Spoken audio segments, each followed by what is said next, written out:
에피소드 1. 사도세자 뒤주 속 8일간의 지옥. 1762년 윤 5월 13일 경희궁 뜰에 놓인 뒤주 하나.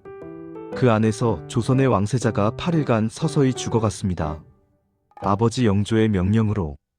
이것은 조선 왕조 500년 역사상 가장 충격적이고 비극적인 사건, 사도세자의 이야기입니다. 끝까지 시청 후 댓글로 여러분의 생각을 들려주세요. 사도세자의 비극, 누구의 잘못이라고 생각하시나요? 만약 여러분이 영조였다면 어떻게 하셨을까요? 정조의 아버지 사랑에 대해 어떻게 생각하시나요? 현대 사회에도 이런 비극이 반복되지 않으려면 어떻게 해야 할까요? 사도세자가 정신질환 치료를 받았다면 역사가 어떻게 바뀌었을까요? 제1장 영조의 콤플렉스, 비극의 뿌리. 이 비극을 이해하기 위해서는 먼저 영조라는 인물을 알아야 합니다. 그는 조선 제21대 왕으로 52년이라는 조선 역대 두 번째로 긴 재위 기간을 가진 군주였습니다.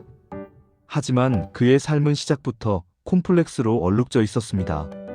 1694년 10월 31일 창덕궁 후궁의 처소. 한 여인이 진통 끝에 아이를 낳았습니다. 그녀의 이름은 숙빈 최씨. 그녀는 궁녀 출신으로 무수리에서 시작해 숙종의 총애를 받아 후궁이 된 인물이었습니다. 옥동자를 낳으셨습니다. 궁녀들이 기쁨의 함성을 질렀습니다. 그녀가 낳은 아들이 바로 훗날의 영조입니다.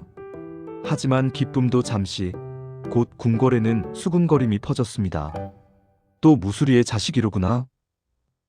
천한 피가 섞인 왕자. 과연 왕위를 계승할 자격이 있을까? 역사적 배경, 숙빈 최씨.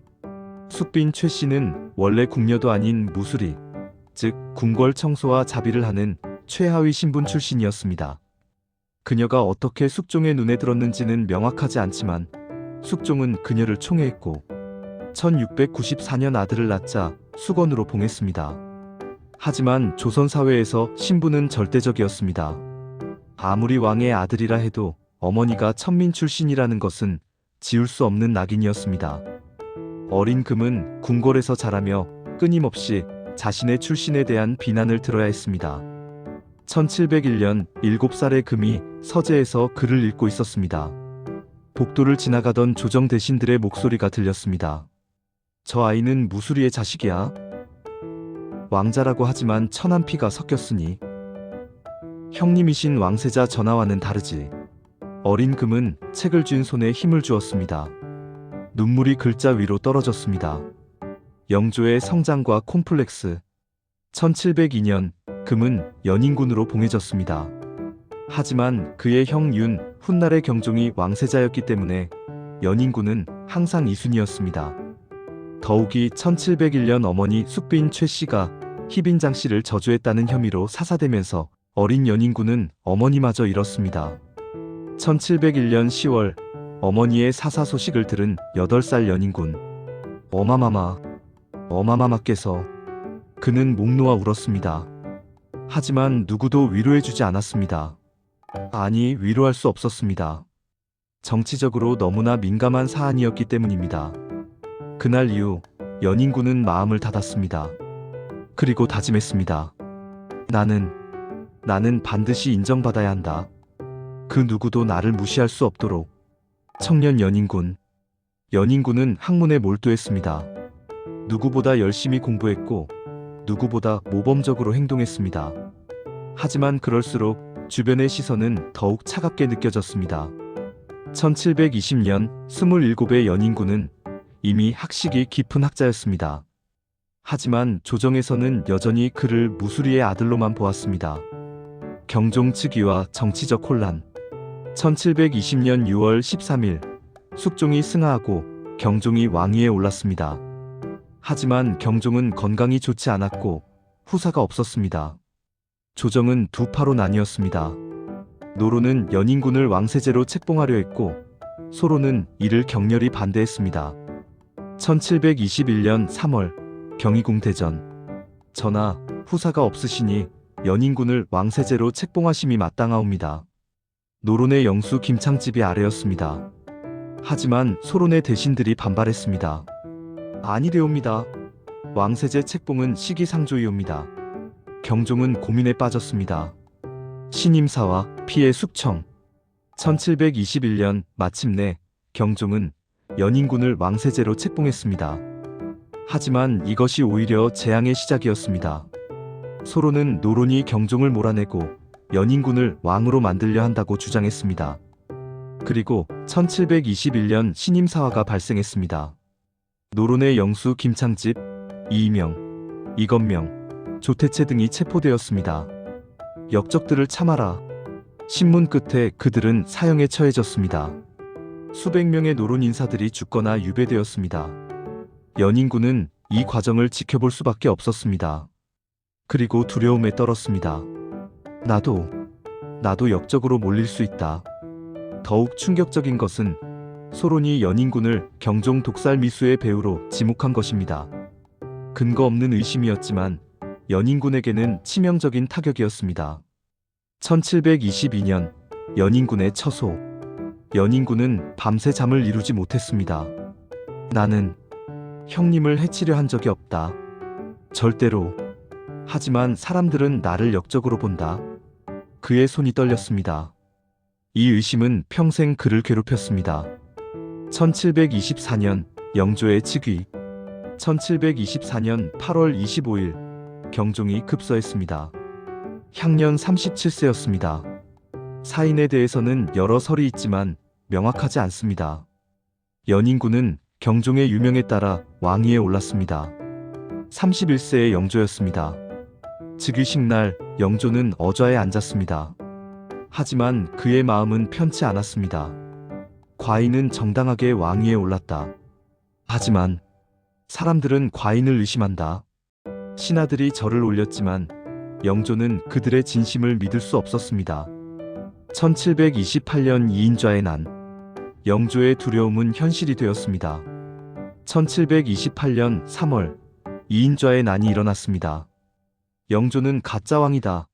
경종을 독살하고 왕위를 찬탈했다. 이인좌와 그의 무리는 이런 명분으로 반란을 일으켰습니다. 청주성을 점령하고 한양으로 진격했습니다. 영조는 긴급회의를 소집했습니다. 역적들을 토벌하라. 오명왕이 출정하여 반란군을 진압했습니다. 하지만 이 사건은 영조에게 깊은 상처를 남겼습니다. 영조의 내면. 반란이 진압된 후 영조는 혼자 어전에 앉아 있었습니다. 과인의 정통성을 의심하는구나. 과인은 천민의 아들. 역적의 후에 그는 눈물을 흘렸습니다. 과인의 아들만큼은 그 누구도 흠잡을 수 없는 완벽한 왕이 되어야 한다. 반드시. 이것이 훗날 사도세자를 파멸로 이끈 집착의 시작이었습니다. 영조는 자신이 이루지 못한 완벽함을 아들에게 강요하게 됩니다. 제2장 사도의 탄생. 늦둥이 왕자. 영조는 왕위에 오른 후에도 후사 문제로 고민했습니다. 정비 정성왕 후와의 사이에서 아들이 없었기 때문입니다. 1727년 영조는 후궁 정빈 이씨의 소생으로 아들 효장세자를 얻었습니다. 영조의 기쁨은 이루 말할 수 없었습니다. 드디어 과인의 아들이다. 하지만 기쁨도 잠시. 1728년 1월 효장세자가 급서했습니다. 겨우 생후 100일이었습니다. 영조는 통곡했습니다. 내 아들. 영조의 재혼과 영빈 이씨. 1730년 영조는 영빈 이씨를 후궁으로 맞이했습니다. 그녀는 온화하고 지혜로운 여인이었습니다. 영조는 그녀에게 기대를 걸었습니다. 부디 건강한 아들을 낳아주시오. 1735년 1월 21일 사도의 탄생. 1735년 정월 21일 경희궁 회상전. 영빈 이씨가 진통을 시작했습니다. 어이들과 궁녀들이 분주하게 움직였습니다. 밤이 깊어갈 무렵 마침내 아기의 울음소리가 들렸습니다. 옥동자이옵니다. 영조는 달려왔습니다. 그는 갓 태어난 아들을 바라보며 눈물을 흘렸습니다. 내 아들이다. 조선의 미래다. 그는 아기를 조심스럽게 안아 올렸습니다. 내 이름은 선이다. 밝을 선. 밝고 훌륭한 왕이 되거라. 궁궐 전체가 축제 분위기였습니다. 영조는 기쁨에 겨워 백성들에게 세금을 감면해 주었고 죄수들을 사면했습니다. 하지만 그 기쁨 속에는 이미 무거운 기대와 압박이 숨어 있었습니다. 어린 시절의 위기. 하지만 기쁨도 잠시. 아기 선은 태어난 지 얼마 되지 않아 심한 병을 앓기 시작했습니다. 생후 한 달 아기는 고열에 시달렸습니다. 세자 저하께서 열이 내리지 않고 계십니다. 어이들이 긴급히 소집되었습니다. 영조는 밤새 아들의 곁을 지켰습니다. 제발, 제발 살려다오. 하늘이시여, 과인의 목숨을 가져가셔도 좋으니 이 아이만은. 영빈 이 씨도 울며 기도했습니다. 부처님, 저의 아들을 살려주소서. 100일 내내 병치레가 계속되었습니다. 궁궐은 긴장 속에 있었습니다. 만약 이 아이마저 잃는다면. 하지만 다행히 아기는 위기를 넘겼습니다. 영조와 영빈의 헌신적인 간호와 어이들의 노력 덕분이었습니다. 1736년 원자 책봉. 1736년 정월, 돌도 되기 전에 선은 원자로 책봉되었습니다. 이례적으로 빠른 책봉이었습니다. 책봉식 날, 어린 선은 아직 걷지도 못했지만 화려한 옷을 입고 의식에 참석했습니다. 영조는 엄숙하게 선언했습니다. 이 아이가 과인의 뒤를 이어 조선을 다스릴 것이다. 신하들이 일제히 절을 올렸습니다. 원자 저하 천세, 천천세. 총명한 어린 왕자. 어린 선은 매우 총명한 아이였습니다. 1738년 3살의 선. 아바마마, 이 글자는 무엇이라 읽나이까? 선은 책을 가리키며 물었습니다. 영조는 놀랐습니다. 겨우 3살인데 벌써 글자에 관심을 보이다니. 이 글자는 인이다. 어짐인이지. 어짐인. 어진 사람이 되어야 한다는 뜻이옵니까? 영조는 기쁨에 겨워 아들을 안아 올렸습니다. 그렇다. 네가 바로 어진 왕이 될 것이다. 5살이 되자 선은 간단한 시를 지을 수 있었습니다. 1740년 봄, 궁궐 정원. 꽃이 피고 새가 우니 봄이 왔구나. 어린 선이 중얼거렸습니다. 옆에서 지켜보던 영빈 이 씨가 미소 지었습니다. 우리 아들이 시인이 되려나 보구나. 하지만 이 모습을 본 영조는 다르게 생각했습니다. 시? 시보다 더 중요한 것은 경세의 학문이다. 선아, 시는 잠시 여기까지만 하고 경서를 읽어라. 어린 선의 얼굴에 그림자가 드리웠습니다. 1744년 조온. 1744년 2월 8일 10살의 선은 홍봉안의 딸 홍씨와 가래를 올렸습니다. 홍씨도 10살이었습니다. 혼례식 날 두 어린이는 화려한 예복을 입고 의식을 치렀습니다. 선은 긴장한 표정으로 앞을 바라보았습니다. 옆에는 같은 또래의 소녀가 앉아 있었습니다. 혼례가 끝난 후 두 아이는 처음으로 대화를 나누었습니다. 저는 선이라고 합니다. 저는 홍씨입니다. 두 아이 모두 수줍어했습니다. 하지만 이것이 훗날 60년 이상 지속될 부부관계의 시작이었습니다. 해경궁 홍씨의 회상. 훗날 해경궁 홍씨는 한중록에서 이렇게 회고했습니다. 처음 세자 아바마마를 배웠을 때 저는 어린아이였지만 그분의 총명함과 온화함을 느낄 수 있었습니다. 그분은 항상 저를 다정하게 대해주셨고 우리는 함께 자라며 서로를 의지하게 되었습니다. 제3장 완벽주의 교육의 시작. 1749년 세자 책봉. 1749년 2월 9일 만 14세에서는 정식으로 왕세자에 책봉되었습니다. 책봉식은 성대하게 거행되었습니다. 사도는 세자의 복식을 입고 종묘에 고하는 의식을 치렀습니다. 영조는 엄숙한 표정으로 말했습니다. 오늘부터 네가 조선의 세자다. 과인의 뒤를 이어 이 나라를 다스릴 자다. 명심하거라. 세자의 무게를. 14살 사도의 어깨가 무거워졌습니다. 가혹한 일과. 세자 책봉 이후 사도의 교육은 더욱 가혹해졌습니다. 사도의 하루. 새벽 4시 기상. 세자 저하, 일어나실 시간이옵니다. 궁녀가 조심스럽게 깨웁니다. 사도는 잠이 덜 깬 눈으로 일어납니다. 새벽 5시 7시 경서 강독. 시강원에서 스승들 앞에서 경서를 암송합니다. 대학의 도는 조금이라도 실수하면 질책이 이어집니다. 오전 7시 9시 역사서 학습, 사기, 자치통감 등을 읽습니다. 각 역사적 사건에 대한 평가를 해야 합니다. 오전 9시 11시 영조와 대면 학습. 이것이 가장 긴장되는 시간입니다. 영조는 직접 세자를 가르치며 끊임없이 질문합니다. 세자, 한나라 문제는 어떤 정치를 했느냐? 문제는 백성을 사랑하고 검소하게 살았사옵니다. 그뿐이냐? 더 구체적으로 말해보아라. 사도는 긴장하여 더듬거립니다. 그것은 제대로 공부를 하지 않았구나. 다시 읽고 오너라. 영조의 꾸지람이 이어집니다. 일과 계속. 오후 12시 일시 점심 식사. 하지만 편히 먹을 수도 없습니다. 식사 예절을 감시받습니다. 오후 1시 3시 시문 작성 연습. 시와 상소문을 쓰는 연습을 합니다. 오후 3시 5시 서예 연습. 붓글씨를 수없이 반복합니다. 오후 5시 7시 복습 및 암송. 오늘 배운 내용을 복습합니다. 저녁 7시 8시 저녁 식사. 저녁 8시 10시 다음날 예습. 내일 배울 내용을 미리 읽습니다. 밤 10시 취침. 하지만 긴장으로 잠들기 어렵습니다. 이렇게 하루 16시간 이상의 강도 높은 학습이 매일 365일 계속되었습니다. 휴일도 거의 없었습니다. 영조의 교육 방식. 1750년 겨울, 어느 추운 날, 사도는 밤늦게까지 책을 읽고 있었습니다. 손가락은 추위에 얼어 감각이 없었지만 화로를 피울 수 없었습니다. 영조가 세자에게는 추위를 견디는 것도 수양이라고 했기 때문입니다. 영조가 갑자기 들어왔습니다.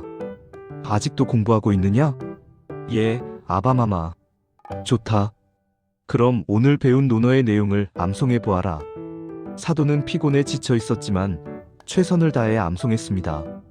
그러나 한 구절을 틀렸습니다. 틀렸다. 영조의 목소리가 차갑게 울렸습니다. 하기시습지 불영여로를 하기시습지 불영락호라고 했구나. 기본도 안 되어 있다. 아바마마 죄송하옵니다. 죄송하다고? 말로만 죄송하다 하지 말고 제대로 외워오너라. 내일까지 100번을 써오거라. 영조의 기준. 영조의 기준은 매우 높았습니다. 아니, 높은 정도가 아니라 거의 불가능한 수준이었습니다. 영조 자신도 그 기준을 만족시킬 수 없었을 것입니다. 하지만 그는 자신이 이루지 못한 완벽함을 아들에게 요구했습니다. 과인은 무수리의 아들로 태어나 항상 차별받았다. 하지만 너는 다르다. 너는 정통세자다. 그러니 너는 완벽해야 한다. 그 누구도 흠잡을 수 없을 만큼. 영조는 이렇게 말하곤 했습니다. 하지만 사도에게 이것은 숨막히는 압박이었습니다. 사도의 내면. 어느 날 밤 사도는 혼자 창밖을 바라보았습니다. 나는 아무리 해도 아바마마를 만족시킬 수 없다. 아바마마는 나에게서 무엇을 원하시는 걸까? 그의 눈에서 눈물이 흘러내렸습니다. 제사장 사도의 재능과 좌절, 숨겨진 재능들. 그러나 사도세자는 결코 무능한 사람이 아니었습니다. 오히려 다방면에 걸쳐 뛰어난 재능을 가진 인물이었습니다. 첫째, 무예의 달인. 1753년 가을, 창덕궁 후원. 영조가 없는 틈을 타서 사도는 무예 연습을 하고 있었습니다. 그는 말을 타고 달리며 활을 쏘았습니다. 말발굽 소리가 울리고 화살이 바람을 가르며 날아갔습니다. 쾅! 화살은 정확하게 관역 중심을 맞췄습니다. 세자 저하, 정말 대단하십니다. 무관들이 감탄했습니다. 저하의 궁술은 당대 최고라 해도 과언이 아니옵니다. 사도는 환하게 웃었습니다. 이 순간만큼은 그는 자유로웠고 행복했습니다. 실록의 기록에 따르면 사도세자의 말타기와 활쏘기 실력은 뛰어났습니다. 그는 달리는 말 위에서도 정확하게 관역을 맞힐 수 있었습니다. 하지만 이 소식이 영조에게 전해졌습니다. 세자가 또 무예 연습을 했다고? 영조의 얼굴이 굳어졌습니다. 학문은 제쳐두고 무예에만 탐닉한단 말이냐? 영조는 즉시 사도를 불렀습니다. 세자, 네가 무예 연습을 했다고 들었다. 아바마마, 세자의 본분은 학문이다. 무예는 무관들이나 하는 것이다. 다시는 그런 짓 하지 마라. 사도는 고개를 숙였습니다. 그의 유일한 즐거움마저 빼앗긴 것입니다. 둘째, 예술적 재능, 서예. 사도는 서예의 대가였습니다. 현재 남아있는 사도세자의 글씨를 보면 그의 뛰어난 서예 실력을 알 수 있습니다. 그의 글씨는 힘이 있으면서도 우아했고 개성이 뚜렷했습니다. 사도는 붓을 들고 글씨를 쓰고 있었습니다. 천천히 하지만 힘있게 붓이 움직였습니다. 먹이 종이에 스며들며 아름다운 글자를 만들어냈습니다. 세자 아바마마의 글씨는 정말 아름답습니다. 해경궁이 옆에서 지켜보며 말했습니다. 사도는 미소 지었습니다. 이것이 나의 유일한 위안이요. 글씨를 쓸 때만큼은 마음이 평온해지요. 셋째, 그림과 디자인. 사도세자는 그림에도 재능이 있었습니다. 특히 산수화와 인물화를 잘 그렸다고 합니다. 사도의 처소에는 그가 직접 그린 그림들이 걸려 있었습니다. 아름다운 산수화, 생동감 넘치는 말그림. 하지만 영조는 이것도 탐탁지 않게 여겼습니다. 그림? 그런 것은 화공이나 하는 것이다. 넷째, 의복과 공예, 패션 디자이너.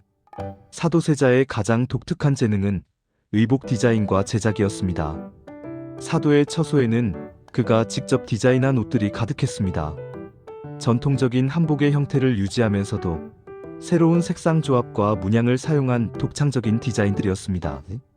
청색과 홍색의 조화, 금실로 수놓은 용문양, 섬세한 매듭. 이 옷은 저하께서 직접 디자인하신 것입니까? 그렇소.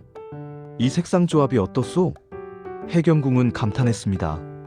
정말 아름답습니다. 저하께서는 정말 재능이 많으십니다. 하지만 이것도 영조의 노여움을 샀습니다. 세자가 바느질을 한다고? 옷을 만든다고? 영조는 분노했습니다. 이것이 조선 세자가 할 일이냐? 궁녀나 하는 바느질 따위를. 영조는 사도가 만든 옷들을 모두 치우게 했습니다. 사도는 아무 말도 하지 못했습니다. 눈물만 흘렸습니다. 다섯째, 정치적 식견. 사실 사도세자는 정치에 대한 이해도 깊었습니다. 1755년 어느 날 조정회의, 사도세자가 의견을 제시했습니다. 전하, 요즘 백성들이 흉년으로 고통받고 있사옵니다. 환곡제도를 개선하여 이자를 낮추고 곡식대여 시기를 조정하면 어떻겠습니까? 신하들 중 일부가 고개를 끄덕였습니다. 세자 저하의 말씀이 일리가 있사옵니다. 하지만 영조는 차갑게 말했습니다. 세자는 아직 어리다. 정치는 과인이 알아서 할 것이다. 영조는 세자가 정치에 관여하는 것조차 달가워하지 않았습니다. 그는 세자가 자신의 그림자가 되기를 원했지만 동시에 세자가 자신의 권위에 도전하는 것을 두려워했습니다. 이러한 모순된 태도가 사도세자를 점점 더 혼란스럽게 만들었습니다. 좌절감의 누적. 어느 날 밤 사도는 혼자 앉아 있었습니다. 나는 무엇을 해도 인정받지 못한다.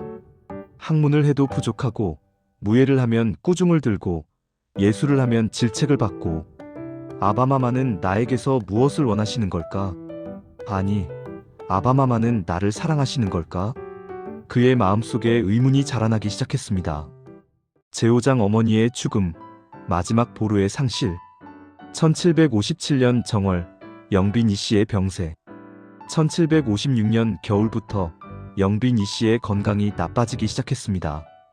창경궁 통명전, 영빈 이씨는 병상에 누워 있었습니다. 그녀의 얼굴은 창백했고 기침이 끊이지 않았습니다. 어마마마 괜찮으십니까? 사도가 어머니의 곁에 앉아 손을 잡았습니다. 괜찮다. 걱정하지 마라, 내 아들.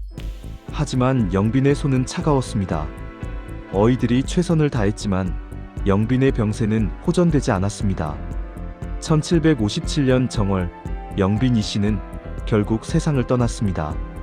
향년 58세였습니다. 임종장면. 영빈 이씨의 숨소리가 점점 약해졌습니다. 23살의 사도세자가 어머니의 손을 꽉 잡고 있었습니다. 어마마마 일어나셔야 합니다. 소자를 두고 가시면 아니 되옵니다. 영빈 이씨는 간신히 눈을 떴습니다. 그리고 아들을 바라보았습니다. 세자, 나의 아들. 예, 어마마마. 여기 있습니다. 미안하구나. 어미가 너를 지켜주지 못해서. 어마마마, 그런 말씀 마시옵소서. 전하를 원망하지 마라. 영빈은 힘겹게 말을 이었습니다. 전하도 너를 사랑하신다. 다만 표현을 모르실 뿐이다.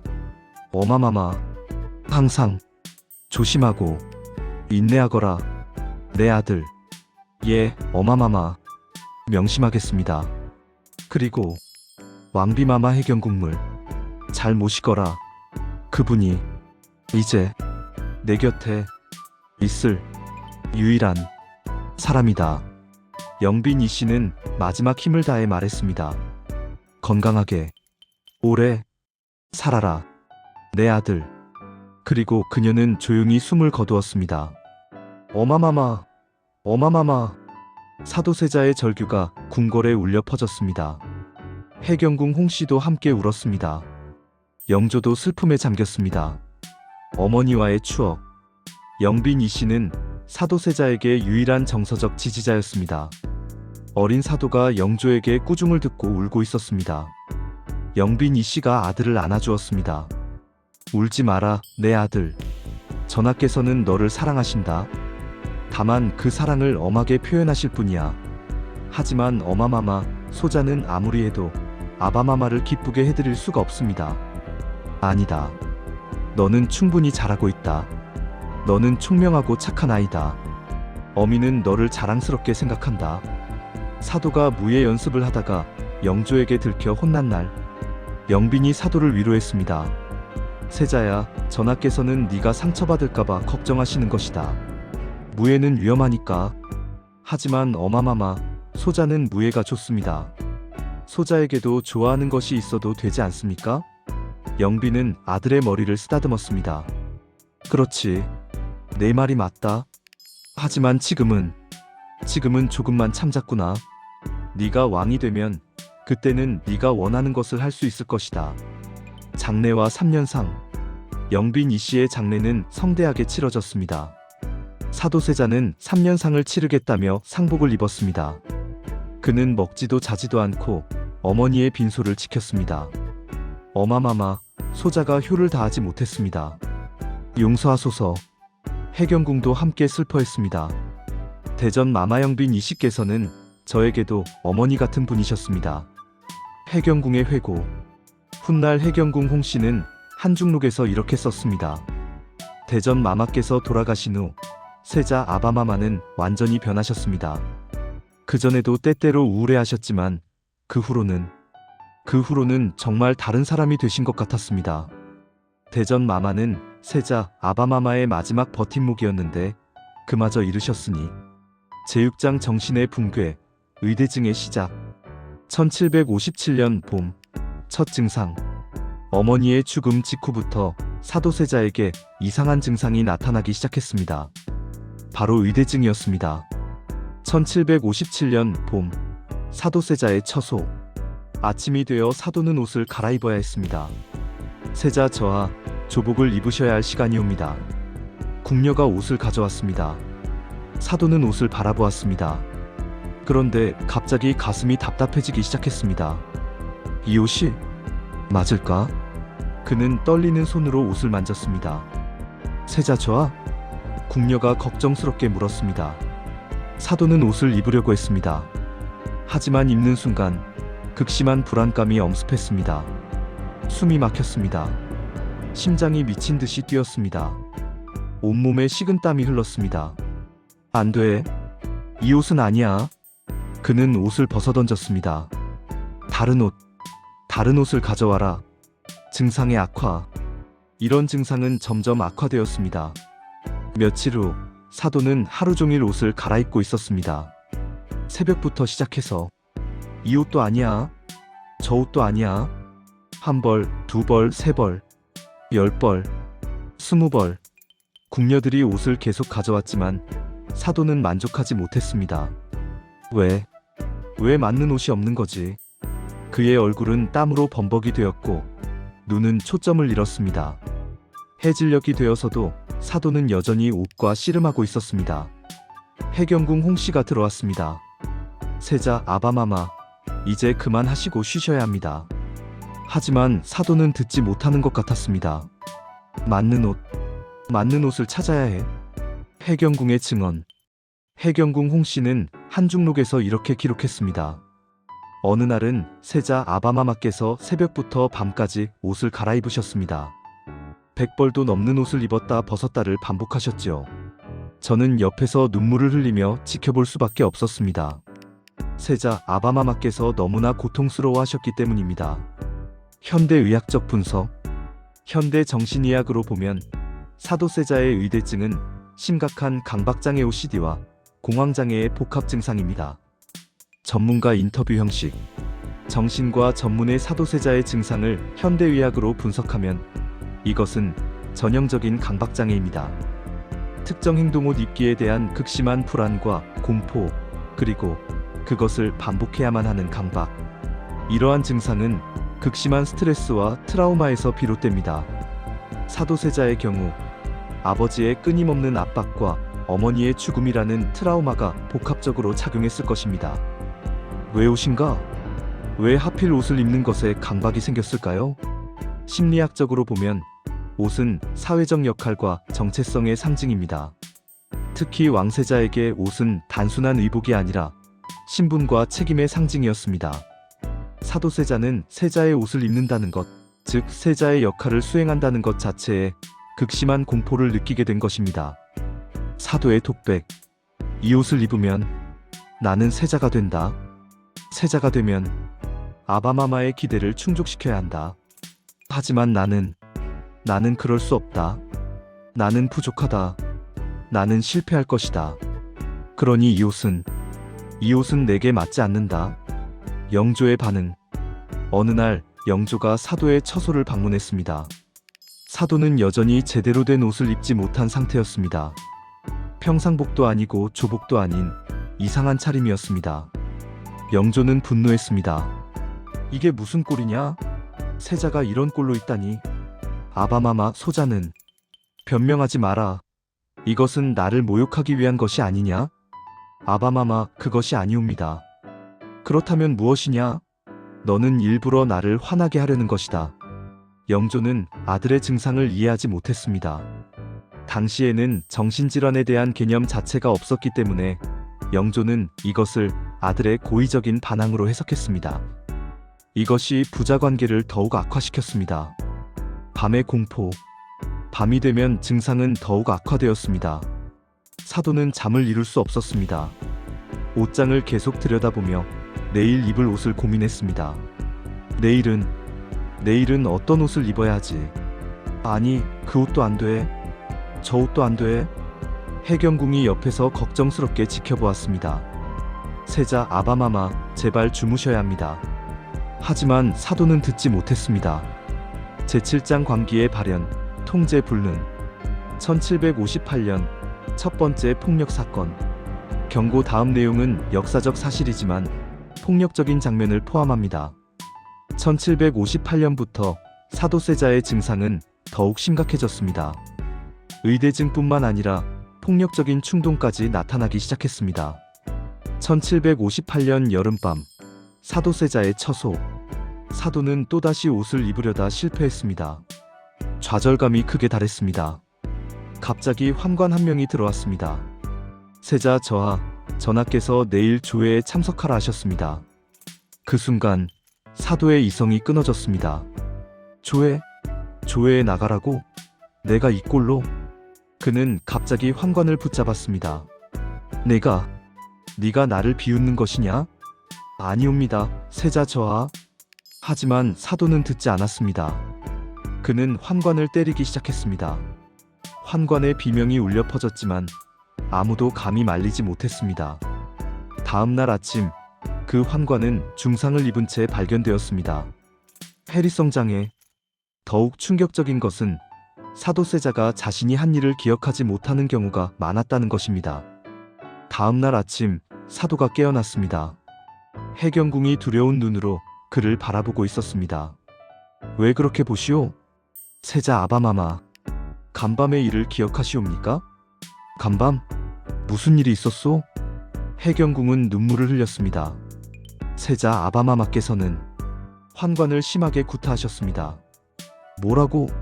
내가? 사도는 진심으로 놀란 표정이었습니다. 아니요. 나는 그런 기억이 없소. 정말이요? 현대 정신의학에서는 이러한 증상을 해리성 정체성 장애의 일종으로 봅니다. 극심한 스트레스 상황에서 자아가 분열되어 낮의 자아와 밤의 자아가 분리되는 현상입니다. 계속되는 사건들. 이러한 사건들이 반복되었습니다. 실록의 기록에 따르면 사도 세자가 직접 죽인 사람만 해도 100명이 넘는다고 합니다. 하지만 여기서 주목해야 할 점이 있습니다. 이 모든 사건이 사도 세자가 정상적인 정신 상태에서 저지른 것이 아니라는 것입니다. 궁궐의 공포. 궁녀와 환관들은 사도 세자를 피하기 시작했습니다. 세자 저하 처소에는 가지 마라. 밤에는 특히 조심해야 해. 궁궐 내부는 공포에 휩싸였습니다. 누구도 사도 세자의 처소에 가려 하지 않았습니다. 어쩔 수 없이 가는 궁녀들은 떨며 임무를 수행했습니다. 영조에게 전달되는 소문들. 이 모든 소문은 결국 영조의 귀에 들어갔습니다. 영조는 밤마다 잠을 이루지 못했습니다. 내 아들이, 내 세자가 사람을 죽인다고? 이것이 사실일 리가 없다. 하지만 증거는 계속 쌓여갔습니다. 내가 아들을 이렇게 만든 것인가? 영조는 처음으로 자신의 교육 방식을 의심했습니다. 하지만 인정하고 싶지 않았습니다. 아니, 인정할 수 없었습니다. 아니다. 세자가 원래 그런 성품인 것이다. 과인의 잘못이 아니다. 영조는 스스로를 합리화했습니다. 제8장 당쟁의 소용돌이 속에서 노론과 소론의 대립, 사도세자의 이상행동은 조정의 당파 싸움과 결부되기 시작했습니다. 당시 조선은 오랫동안 노론과 소론의 치열한 대립이 계속되고 있었습니다. 영조는 탕평책을 표방했지만 실제로는 노론이 압도적 우위를 점하고 있었습니다. 1759년 경희궁 외전, 노론의 핵심 신하들이 비밀 회의를 하고 있었습니다.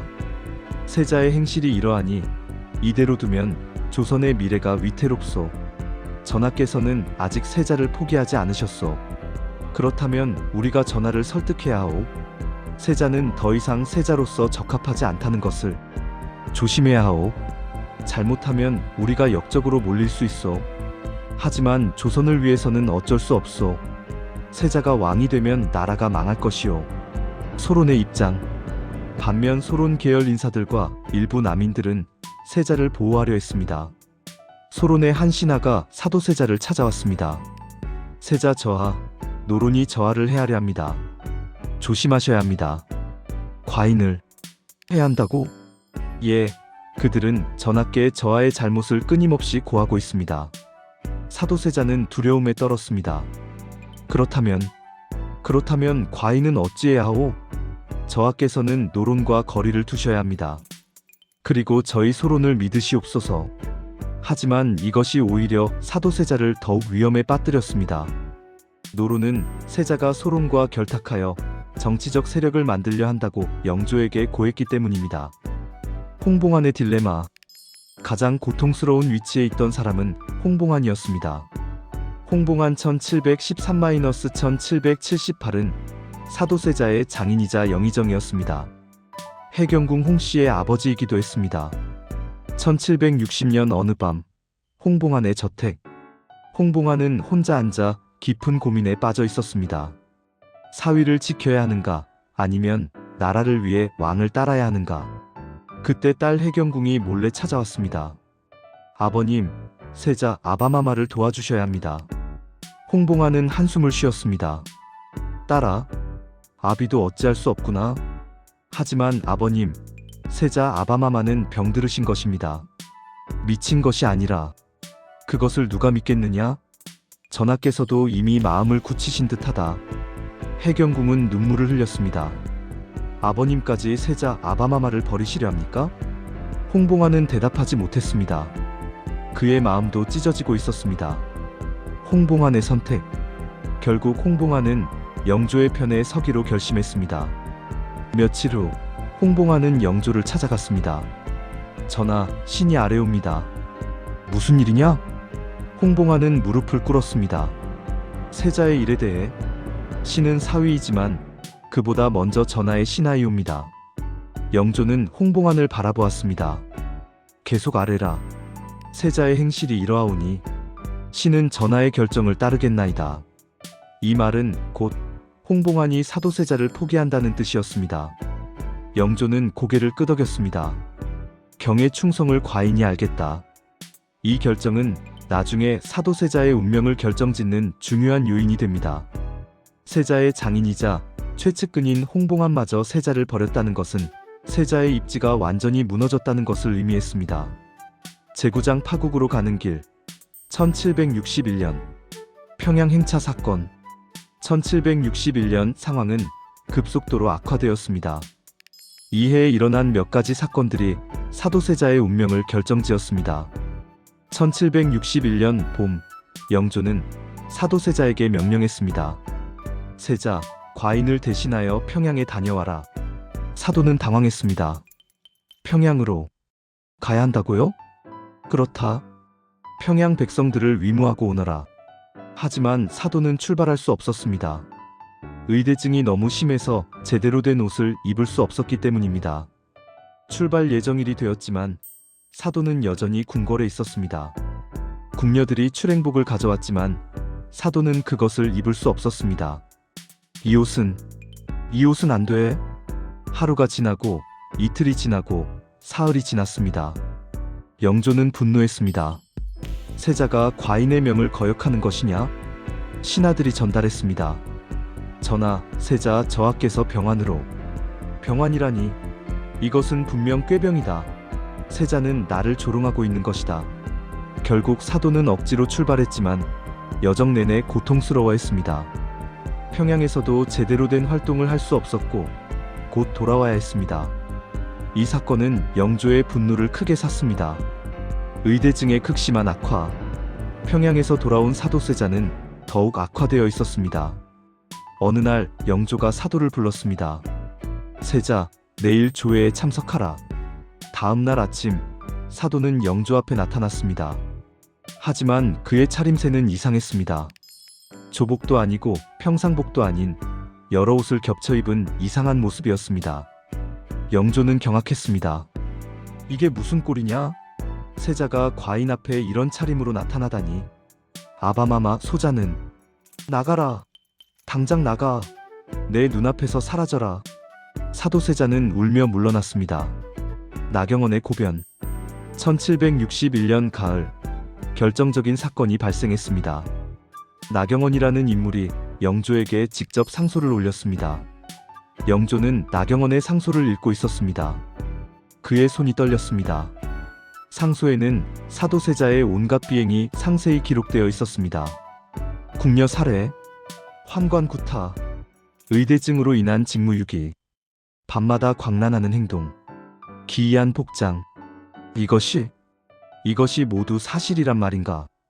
영조는 상소를 내려놓고 눈을 감았습니다. 나경원의 상소 내용. 나경원의 상소는 이렇게 시작되었습니다. 삼가 아래옵니다. 신은 감히 죽음을 무릅쓰고 세자 저하의 행실에 대해 아뢰고자 합니다. 세자 저하께서는 밤마다 궁녀와 환관을 죽이고 정사를 돌보지 않으며 의복 입기를 거부하여 전하의 명을 거역하고 있습니다. 이는 세자로서의 도리를 저버린 것이오니 마땅히 폐위되어야 합니다. 대질 신문. 영조는 나경원을 직접 신문했습니다. 네가 한 말이 모두 사실이냐? 예, 전하. 소신은 직접 보았습니다.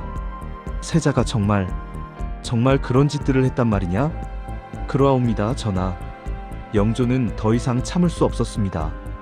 그는 사도세자를 불러들였습니다.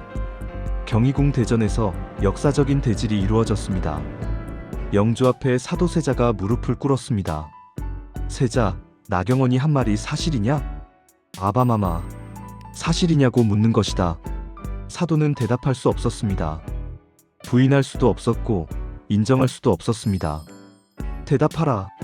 소자는 기억이 나지 않습니다. 기억이 나지 않는다고? 네가 사람을 죽이고도 기억이 나지 않는다는 말이냐? 아바마마 소자는 정말 그런 일을 했는지 모르겠습니다. 영조는 절망했습니다. 네가 너 자신이 저지른 일조차 기억하지 못한다니. 이것이 과인의 아들인가? 이것이 조선의 세자인가? 제10장 어린 정조, 아버지와 할아버지 사이에서 1752년 정조의 탄생. 1752년 9월 22일 창덕궁에서 한 아기가 태어났습니다. 사도세자와 해경궁 홍씨의 아들, 산 훗날의 정조입니다. 옥동자유입니다. 사도세자는 기쁨에 겨워 아들을 안아 올렸습니다. 내 아들이다. 과인의 아들. 해경궁도 행복한 미소를 지었습니다.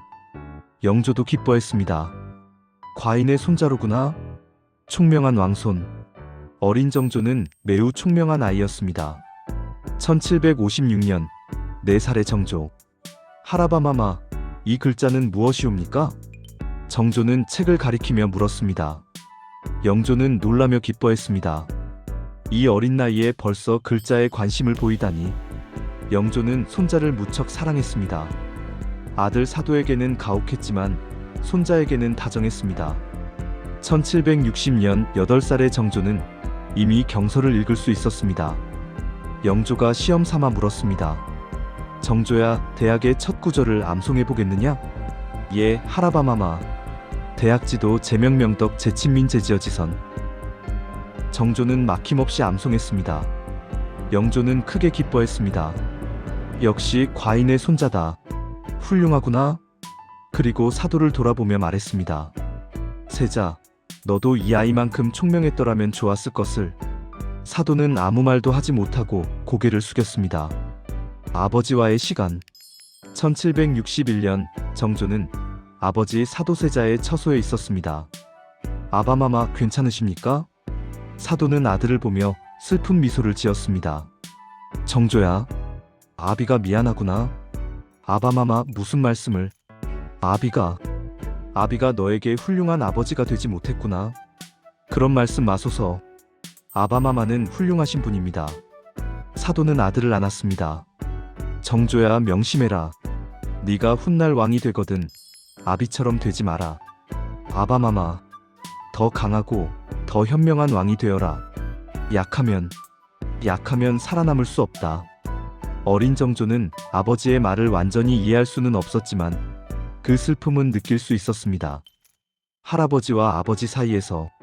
정조는 일찍부터 할아버지와 아버지 사이의 갈등을 목격했습니다. 어느 날 정조는 할아버지 영조를 찾아갔습니다. 할아바마마, 아바마마께서 많이 편찮으신 것 같습니다. 영조는 손자를 보며 한숨을 쉬었습니다. 정조야, 내 아비는. 영조는 말을 잇지 못했습니다. 할아바마마, 아바마마를 도와주실 수 없으십니까? 정조야, 세상 일이라는 것이 그렇게 간단하지 않단다. 하지만 너는 아직 어리니 모를 것이다. 하지만 언젠가는 알게 될 것이다. 어린 정조는 이해할 수 없었습니다. 왜 할아버지는 아버지를 도와주지 않는 걸까? 제11장 1762년 윤 5월 운명의 날. 1762년 윤 5월 12일 밤. 1762년 윤 5월 12일 밤 영조는 잠을 이루지 못했습니다. 그는 밤새 창밖을 바라보며 결심을 굳히고 있었습니다. 경희궁 영조의 침전. 영조는 혼자 앉아 있었습니다. 촛불 하나만이 어둠을 밝히고 있었습니다. 더 이상은 안 된다. 그의 손이 떨렸습니다. 조선을 위해서, 정조를 위해서 이 일은 끝내야 한다. 옆에는 홍봉안이 서 있었습니다. 전하, 정녕 그렇게 하시겠습니까? 다른 방법이 없다. 세자는 이미 세자가 아니다. 하지만 전하, 왕손이 계시지 않습니까? 바로 그 때문이다. 정조를 위해서라도 이 일은 끝내야 한다. 세자가 왕이 되면 정조의 미래도 위태롭다. 홍봉안은 고개를 숙였습니다. 신은 전하의 명을 따르겠나이다. 윤 5월 13일 새벽, 운명의 아침. 1762년 윤 5월 13일, 조선 역사상 가장 비극적인 날이 밝았습니다. 새벽 4시, 영조는 신하들을 긴급 소집했습니다. 오늘 조회를 열 것이다. 모든 대신들을 소집하라. 신하들은 심상치 않은 분위기를 감지했습니다. 무슨 일이 일어나려는 것인가? 조회. 이른 아침 경희궁 정전에 신하들이 모였습니다. 분위기가 무겁고 긴장감이 흘렀습니다. 영조가 입장했습니다. 그의 얼굴은 창백했고 눈은 충혈되어 있었습니다. 세자를 불러오라. 신하들은 긴장했습니다. 무슨 일이 일어날 것인가? 잠시 후 사도세자가 들어왔습니다. 그는 불안한 표정으로 아버지 앞에 무릎을 꿇었습니다. 아바마마 소자 왔습니다. 운명의 선언. 영조가 천천히 입을 열었습니다. 그의 목소리는 떨렸지만 단호했습니다. 세자여. 예, 아바마마. 과인은 더 이상 너를 세자로 둘 수 없다. 순간 정전이 얼어붙었습니다. 신하들은 숨을 죽였습니다. 사도세자는 얼굴이 새하얗게 질렸습니다. 아바마마. 그것이 무슨... 내 행실은 이미 온 조정이 다 한다. 아니, 온 나라가 다 한다. 영조의 목소리가 높아졌습니다. 과인의 아들이, 조선의 세자가 궁녀와 환관을 죽이고 다닌다는 것을, 정사는 돌보지 않고 밤마다 광란한다는 것을, 아바마마 소자는 변명하지 마라. 영조는 손을 들어 사도를 제지했습니다. 과인은 오래 참았다. 네가 고쳐지기를, 네가 정신을 차리기를 기다렸다. 하지만 너는 더욱 악화되었을 뿐이다. 아바마마, 소자를 용서하소서. 자결 명령. 영조는 깊은 숨을 쉬었습니다. 그리고 최후의 명령을 내렸습니다. 과인은 내게 자결을 명한다. 그 말과 함께 한 자루의 칼이 사도세자 앞에 놓였습니다. 정전이 충격에 휩싸였습니다. 전하, 그러시면 아니되옵니다. 여러 신하들이 외쳤습니다. 하지만 영조는 단호했습니다.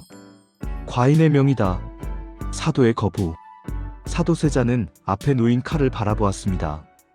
그리고 천천히 아버지를 올려다보았습니다. 그의 눈에는 공포, 슬픔, 그리고 원망이 뒤섞여 있었습니다. 아바마마. 사도는 칼을 들지 않았습니다. 소자는 아직 죽을 수 없습니다. 무엇이라? 영조의 목소리가 날카로워졌습니다. 손자가 있지 않습니까? 정조가 있지 않습니까? 바로 정조 때문이다. 네가 계속 세자로 있으면 정조의 미래도 위태롭다. 아바마마, 제발 소자를 살려주소서. 사도세자는 바닥에 엎드려 울었습니다. 소자가 잘못했습니다. 소자를 용서하소서. 해경궁의 애원. 이 소식을 들은 해경궁 홍씨가 달려왔습니다. 전하. 그녀는 영조 앞에 엎드렸습니다. 세자를 살려주소서. 해경궁의 머리는 흐트러져 있었고 얼굴은 눈물로 범벅이 되어 있었습니다. 저를 죽이시고 세자를 살려주소서. 제발 물러가라. 영조는 고개를 돌렸습니다. 이미 결정된 일이다. 전하, 세자는 병들으신 것입니다. 미친 것이 아니옵니다. 해경궁은 필사적으로 외쳤습니다. 치료를 받으시면 나으실 수 있습니다. 제발 한 번만 더 기회를 주소서. 하지만 영조는 흔들리지 않았습니다. 물러가라고 했다. 궁녀들이 해경궁을 붙잡아 끌어냈습니다. 전하. 해경궁의 비명이 정전에 울려 퍼졌습니다. 뒤주 명령.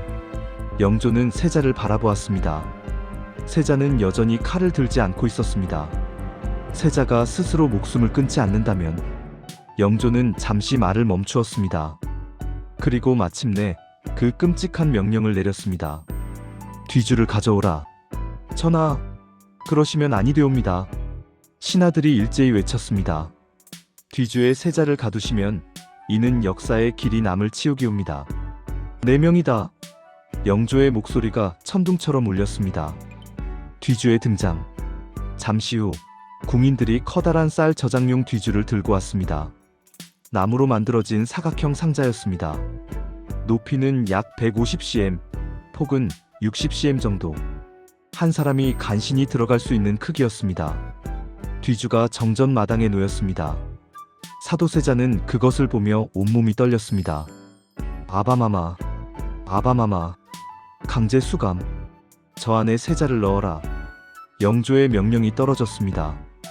사도세자는 저항했습니다. 아니되옵니다. 아바마마. 그는 필사적으로 도망치려 했습니다. 아바마마. 소자를 죽이시려거든 칼로 베어 주소서.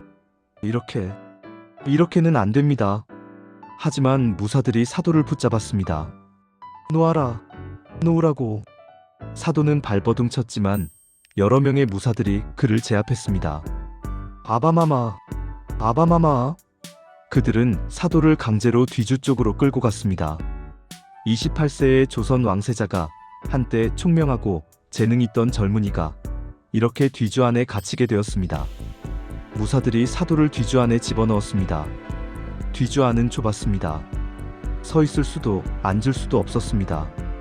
몸을 구부리고 웅크린 자세로 있어야 했습니다. 아바마마. 소자를 꺼내주소서. 사도의 목소리가 뒤주 안에서 울려나왔습니다. 쾅! 뒤주의 뚜껑이 닫혔습니다. 순간 세상이 완전한 어둠으로 변했습니다. 아바마마. 아바마마. 사도의 절규가 뒤주 밖으로 새어나왔습니다. 현장의 모습. 해경궁 홍씨는 뒤주에 매달려 울부짖었습니다. 세자 아바마마. 세자 아바마마. 어린 정조도 달려왔습니다. 11살의 소년이었습니다. 하라바마마. 아바마를 꺼내주소서. 제발. 정조는 영조의 옷자락을 붙잡았습니다. 하라바마마. 아바마가. 영조는 손자를 보지 못하고 고개를 돌렸습니다. 이 아이를 데려가라. 궁녀들이 정조를 끌어냈습니다. 하라바마마. 정조의 비명이 울려 퍼졌습니다. 영조의 마지막 명령. 영조는 단호하게 명령했습니다. 누구도 뒤주에 가까이 가서는 안 된다. 군사들이 뒤주 주변을 에워쌌습니다. 물도 음식도 주어서는 안 된다. 전하, 신하들이 애원했지만 영조는 단호했습니다. 4명이다. 영조의 마지막 모습. 영조는 마지막으로 뒤주를 바라보았습니다. 뒤주 안에서는 여전히 사도의 목소리가 들렸습니다. 아바마마. 영조의 눈에서 눈물이 흘러내렸습니다. 미안하구나, 내 아들. 하지만 이것이 조선을 위한 길이다. 그는 천천히 돌아섰습니다. 과인은 침전으로 돌아간다. 영조는 떠났습니다. 하지만 그의 발걸음은 무거웠고 어깨는 떨리고 있었습니다. 제12장 뒤주 8일간의 지옥. 첫째 날 윤 5월 13일 1762년 윤 5월 13일 사도세자가 뒤주에 갇힌 첫날입니다. 뒤주 안의 상황. 완전한 어둠. 빛 한 줄기 들어오지 않습니다. 사도는 몸을 구부린 채 웅크리고 있었습니다. 뒤주 안은 너무 좁아서 움직일 수도 없었습니다. 아바마마. 소자를 꺼내주소서. 그는 계속 소리쳤습니다. 아바마마. 소자가 잘못했습니다. 용서하소서. 목이 쉬도록 외쳤지만 대답은 없었습니다. 뒤주 밖의 모습. 해경궁과 정조는 뒤주 옆을 떠나지 않았습니다. 세자 아바마마. 조금만 견디소서. 제가 반드시. 해경궁은 눈물을 흘리며 뒤주에 손을 댔습니다. 정조도 옆에서 울고 있었습니다. 아바마마. 군사들이 지키고 있었지만 그들도 차마 해경궁과 정조를 떼어놓을 수 없었습니다. 오후. 초여름의 뜨거운 햇볕이 뒤주를 내리쬐었습니다. 뒤주 안의 온도가 급격히 올라가기 시작했습니다. 더워. 너무 더워. 사도는 숨을 쉬기 힘들어졌습니다. 좁은 공간에서 열기가 빠져나갈 곳이 없었습니다.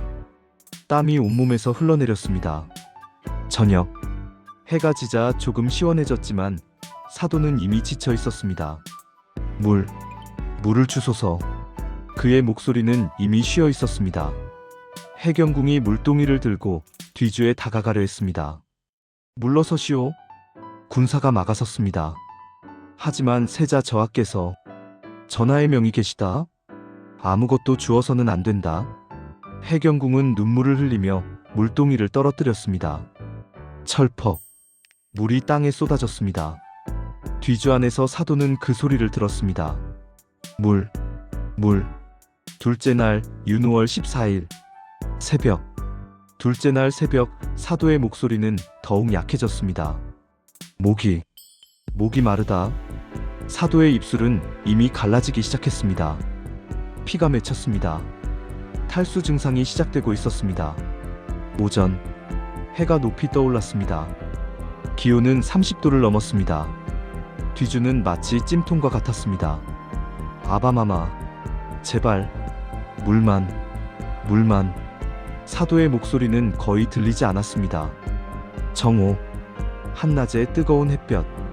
뒤주 안의 온도는 상상할 수 없을 만큼 올라갔습니다. 사도는 의식이 흐려지기 시작했습니다. 어마마마. 그는 죽은 어머니를 불렀습니다. 오후, 정조는 뒤주 앞에서 움직이지 않았습니다. 아바마마. 11살 소녀는 하루 종일 그 자리에 앉아 있었습니다. 먹지도 마시지도 않고 해경궁이 아들에게 말했습니다. 원손, 그만 들어가서 쉬어야 합니다. 싫습니다. 소자는 아바마마 곁을 떠나지 않겠습니다. 저녁, 둘째 날 저녁, 신하 몇몇이 영조를 찾아갔습니다. 전하, 이제 그만하시옵소서. 세자 저하께서 이미 충분한 벌을 받으셨나이다. 하지만 영조는 대답하지 않았습니다. 그는 자신의 침전에 틀어박혀 나오지 않았습니다. 셋째 날 윤5월 15일 새벽, 셋째 날 새벽 뒤주 안에서는 거의 소리가 나지 않았습니다. 간신히 신음소리만 들렸습니다. 사도는 이제 말도 제대로 할 수 없었습니다.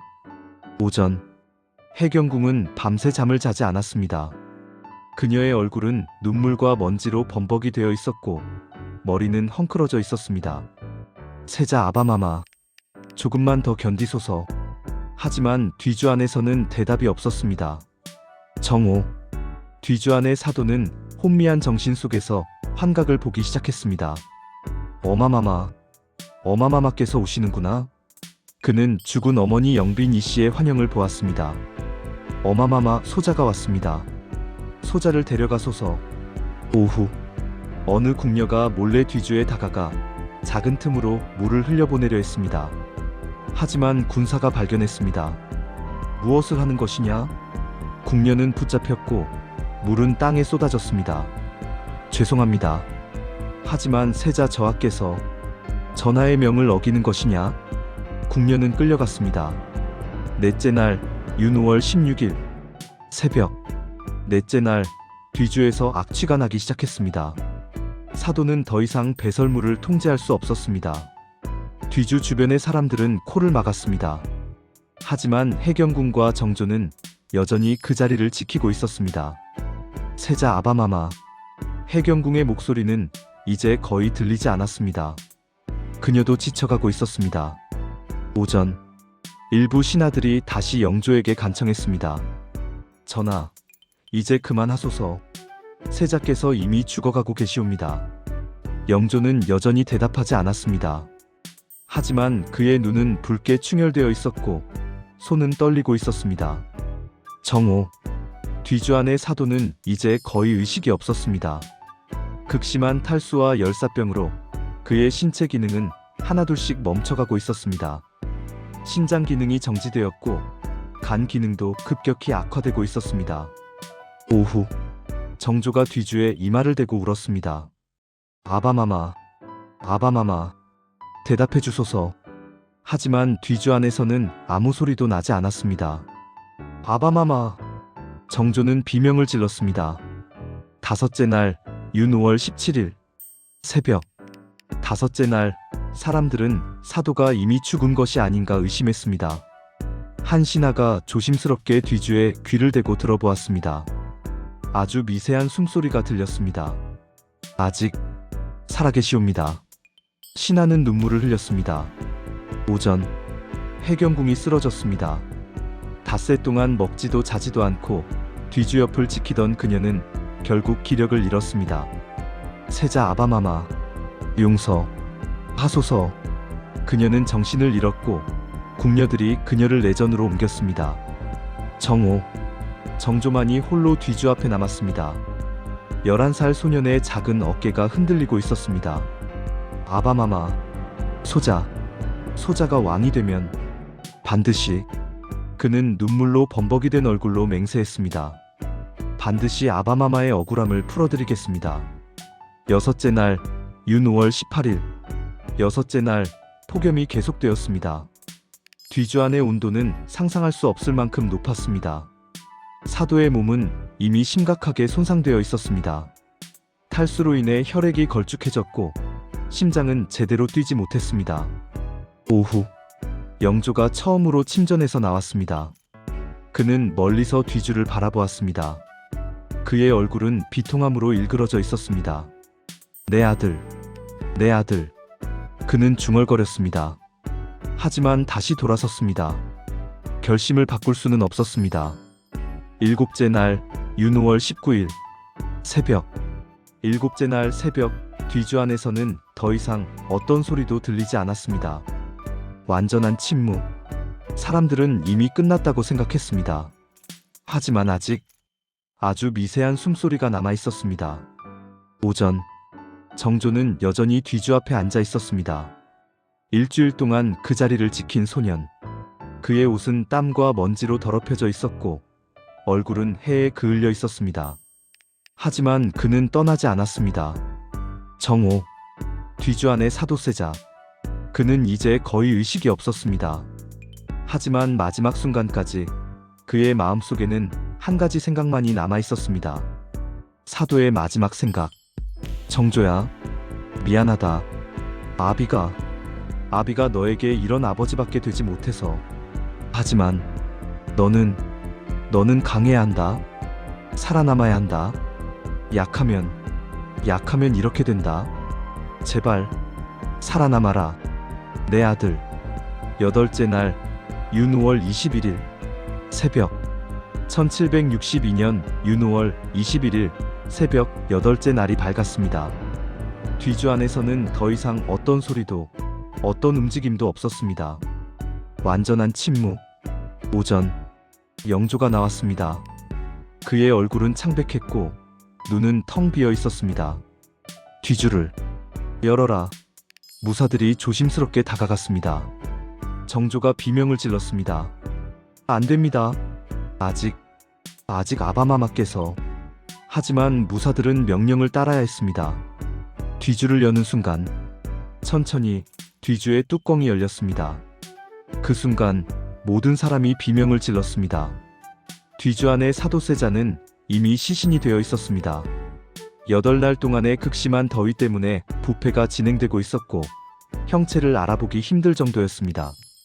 한때 총명하고 재능 있던 조선의 세자, 한때 아름다운 글씨를 쓰고 말을 타고 그림을 그리던 28배 젊은이. 그는 이렇게 비참하게 죽어갔습니다. 영조의 반응. 영조는 아들의 시신을 보는 순간 그 자리에 주저앉았습니다. 아들아, 내 아들아. 그는 처음으로 그리고 마지막으로 내 아들이라고 불렀습니다.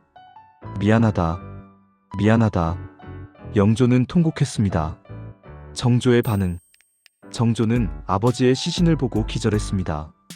아바마마. 그의 비명이 마지막으로 궁궐에 울려 퍼졌습니다. 제13장 그 후 해경궁 홍씨의 삶. 장례. 사도세자의 장례는 조용히 치러졌습니다. 영조는 사도의 세자 신분을 박탈했기 때문에 이것은 왕세자의 장례가 아니었습니다. 해경궁 홍씨는 상복을 입고 남편의 관 앞에 엎드려 있었습니다. 세자 아바마마, 이렇게 보내드려 죄송합니다. 정조도 옆에서 눈물을 흘렸습니다. 아바마마, 소자가 반드시. 시오. 영조는 아들에게 사도라는 시호를 내렸습니다. 슬프게 생각한다는 뜻이었습니다. 하지만 세자로서가 아니라 그저 왕의 아들로서였습니다. 해경궁의 긴 삶. 해경궁 홍씨는 1762년 남편의 죽음을 목격한 후 53년을 더 살았습니다.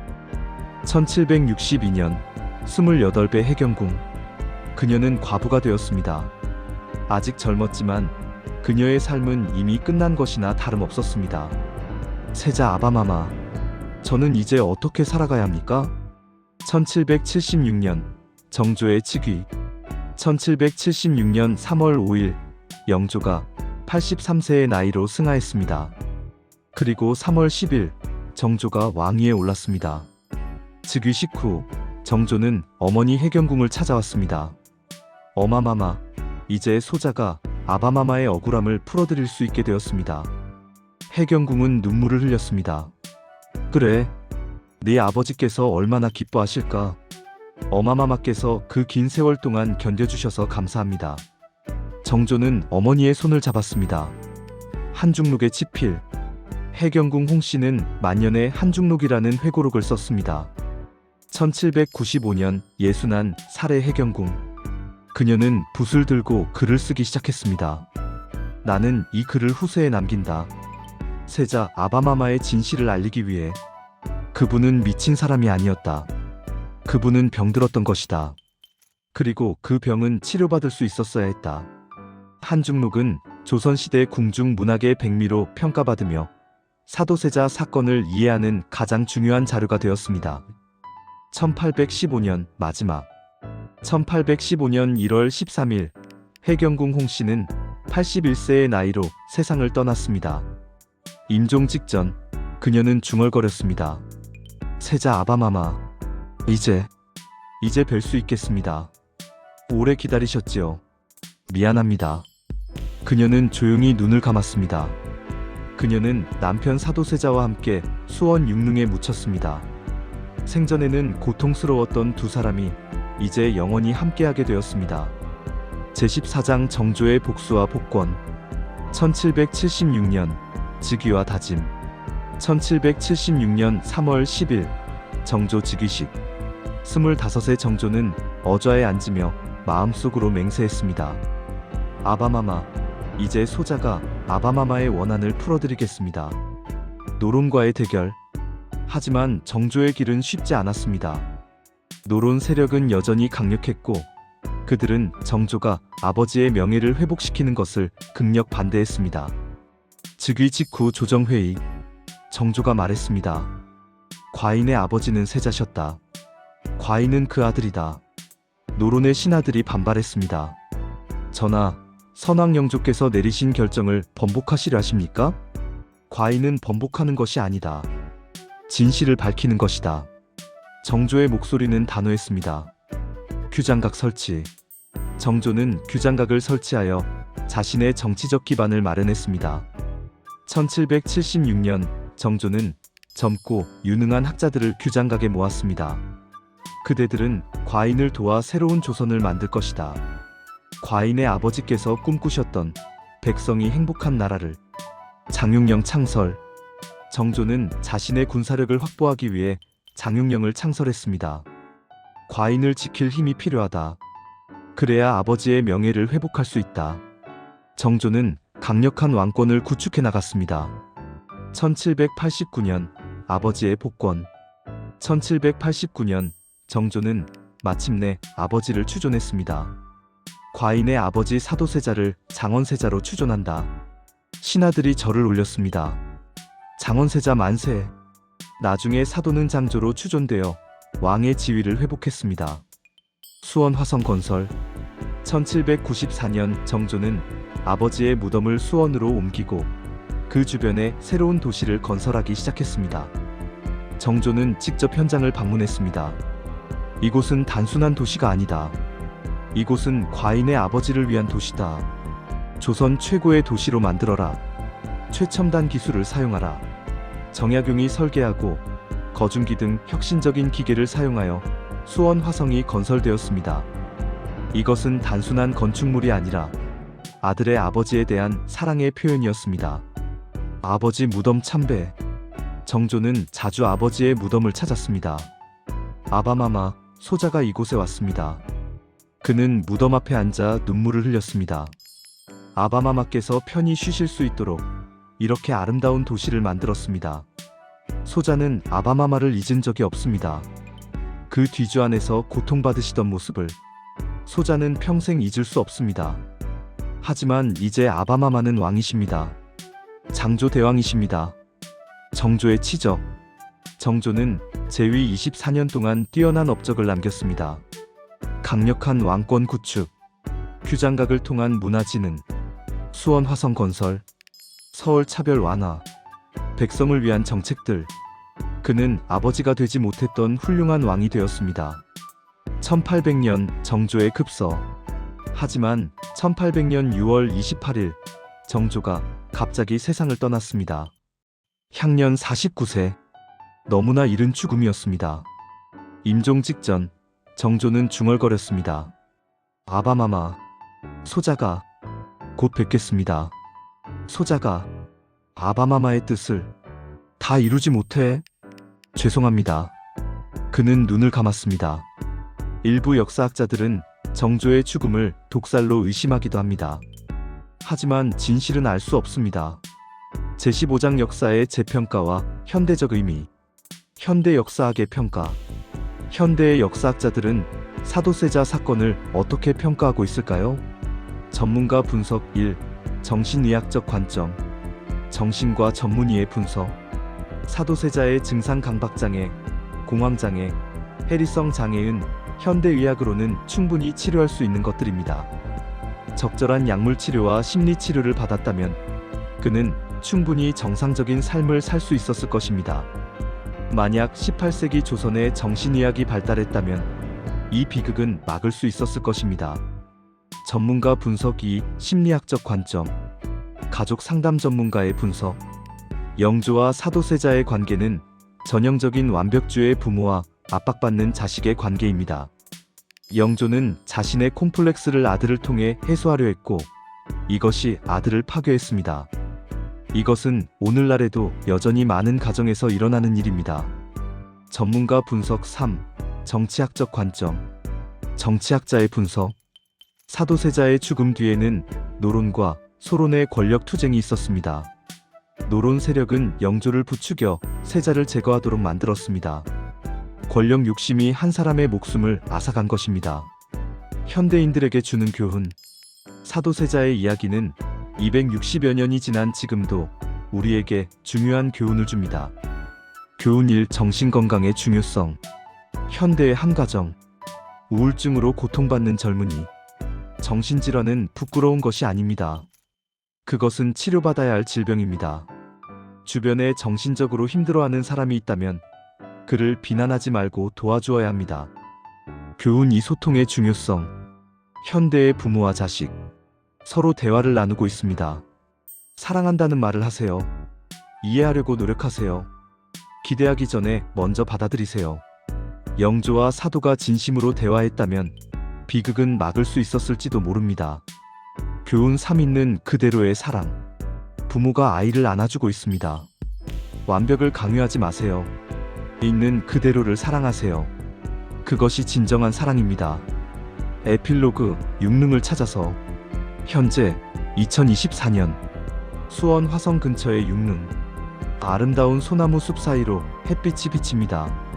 사도세 자장조와 해경궁 홍씨의 무덤입니다. 현대의 방문객들이 조용히 참배하고 있습니다. 어떤 이는 꽃을 놓고 어떤 이는 묵념을 합니다. 이곳에는 사도세자와 해경궁 홍씨가 함께 잠들어 있습니다. 생전에 고통스러웠던 두 사람은 이제 영원히 함께합니다. 무덤 앞의 비석에는 장조일흥이라고 쓰여 있습니다. 정조가 아버지를 왕으로 추존했기 때문입니다. 방문객의 톡백. 한 방문객이 무덤 앞에서 생각에 잠깁니다. 사도세자님, 당신은 행복하셨습니까? 당신이 원했던 삶을 사셨습니까? 아마도 그렇지 못했을 것입니다. 하지만 당신의 아들 정조는 당신이 이루지 못한 꿈을 이루었습니다. 그것이 당신에게 작은 위로가 되기를 바랍니다. 마지막 메시지. 사도세자는 죽었지만 그의 이야기는 살아있습니다. 그의 비극을 기억하는 것, 그것이 우리가 할 수 있는 최소한의 예우일 것입니다. 그리고 그의 죽음이 헛되지 않도록 우리는 같은 비극이 반복되지 않도록 노력해야 합니다. 3가지 약속. 1. 부모는 자식을 있는 그대로 사랑해야 합니다. 2. 자식은 부모의 사랑을 이해하려 노력해야 합니다. 3. 우리 모두는 정신건강의 중요성을 인식해야 합니다. 마지막 장면. 석양이 육릉을 비춥니다. 아름다운 소나무들이 바람에 흔들립니다. 평화로운 풍경입니다. 260년 전의 비극은 이제 역사가 되었지만 그 교훈은 여전히 살아있습니다. 엔딩. 구독 촉구. 여러분, 오늘 우리는 조선시대 가장 비극적인 사건, 사도세자의 이야기를 함께 살펴보았습니다. 장시간에 걸친 이야기를 끝까지 들어주셔서 진심으로 감사합니다. 다음 에피소드 예고. 다음 에피소드 제목들이 나타납니다. 금단의 역사 시즌 1은 계속됩니다. 에피소드 2 인현왕후와 장희빈, 궁궐의 피해 복수극 두 여인의 치열한 권력 투쟁과 비극적 결말. 에피소드 3 연산군, 미친 왕의 탄생과 몰락 어머니의 죽음이 만든 조선 최악의 폭군. 에피소드 4 김종서, 암살, 수양대군의 쿠데타 계유정난, 권력을 위해 충신을 죽인 날. 에피소드 5 단종의 비극, 12살 왕의 죽음 어린 왕이 당한 가장 잔인한 운명. 구독과 좋아요를 눌러주시고 알림 설정도 켜주세요. 여러분의 관심과 응원이 더 좋은 컨텐츠를 만드는 힘이 됩니다. 댓글로 여러분의 생각을 들려주세요. 사도세자의 비극, 누구의 잘못이라고 생각하시나요? 만약 여러분이 영조였다면 어떻게 하셨을까요? 정조의 아버지 사랑에 대해 어떻게 생각하시나요? 현대 사회에도 이런 비극이 반복되지 않으려면 어떻게 해야 할까요? 사도세자가 정신질환 치료를 받았다면 역사가 어떻게 바뀌었을까요? 마지막 인사. 역사는 단순히 과거의 기록이 아닙니다. 그것은 현재를 사는 우리를 비추는 거울이고 미래를 준비하는 나침반입니다. 금단의 역사를 통해 우리는 과거로부터 배우고 현재를 반성하며 미래를 준비할 수 있습니다. 감사합니다. 에피소드 2 인현왕후와 장희빈, 궁궐 내 피해 복수극. 두 여인의 치열한 권력 투쟁과 비극적 결말이 이어집니다. 또 만나요. 끝.